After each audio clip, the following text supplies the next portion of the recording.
হলো হালকা একটু বেসন আছে, ওটা দিয়ে পাকোড়া বানাবো ফুলকপি গাজর দিয়ে।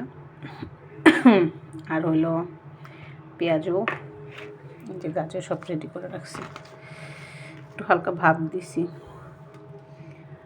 আর এখানে ফল টল সব ভিজিয়ে রাখছি, সব সিদ্ধ করছিলাম ফার্স্টে, পরে একটু নরম কম হয়েছে, পরে আবার সিদ্ধ করছি। আজকে এটাতে ডাইরেক্ট ঢেলে দেবো।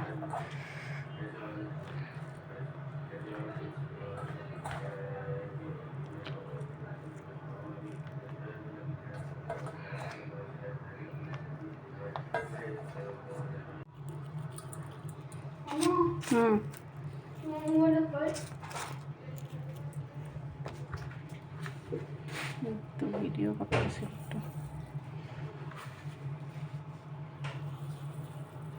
গরম মশলার গুঁড়া এটা, জিরার গুঁড়া, সরি ধনিয়া গুঁড়া এটা, হালকা একটু চিনি,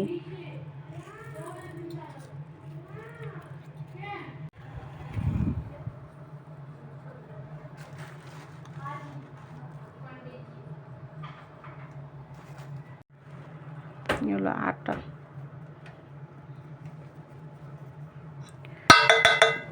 তোমরা মোবাইল নিয়ে রাখলে আমি কি করবো? আমি তো কিছুই করতে পারি না।